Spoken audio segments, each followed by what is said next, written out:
Hi! இன்னைக்கு தம்பிக்கு பெரியவனுக்கு மட்டும் தான் ஸ்கூலு.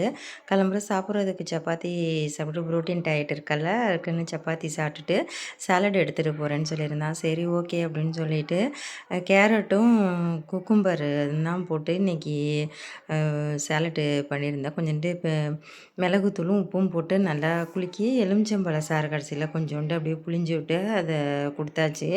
அத சாப்பிட்டுட்டு கிளம்பிடுறேன்னு சொல்லிட்டு ஸ்கூலுக்கு மத்தியானம் அத எடுத்துட்டு போயிட்டான். சரி ஓகே இதுதான் சாப்பாடா உனக்கு அப்படின்னு சொல்லிட்டு அதோட விட்டாச்சு. அப்புறம் இன்னைக்கு கார்த்திகை இல்லையா? அதனால கொஞ்சம் லேட் ஆயிடுச்சு. இன்னைக்கு தம்பிய வெளியில போற வேலையெல்லாம் இருந்தது. மார்க்கெட்டுக்கெல்லாம் போயிட்டு வந்துட்டு, அதுக்கப்புறம் தான் வந்து தம்பிய ஸ்கூலுக்கு அனுப்பிட்டு, அதுக்கப்புறம் தான் பூஜை பண்ண ஆரம்பிச்சேன். போய் ரெடி ஆயிட்டு வந்து குளிச்சுட்டு வந்து பூஜை பண்ணிட்டு, அதுக்கப்புறமேல் தான் காலம்பற சாப்பாடே எடுத்துக்கிட்டேன். அதுவரைக்கும் வெறும் தண்ணி மட்டும் குடிச்சிட்டு, அதோட பூஜை பண்ணிட்டு, நம்ம வந்து இந்த ஒரு பிஸ்னஸ் பண்ணுறதுக்கு நம்ம மாதம் மாதம் அதுக்கு வர லாபத்தில் ஏதோ நம்மளால முடிஞ்சது கொஞ்சம் சாமிக்கு எடுத்து வைப்போம் அப்படின்னு சொல்லிட்டு, அதை தான் இன்னைக்கு வந்து எடுத்து வச்சிருந்தேன் அந்த காசை.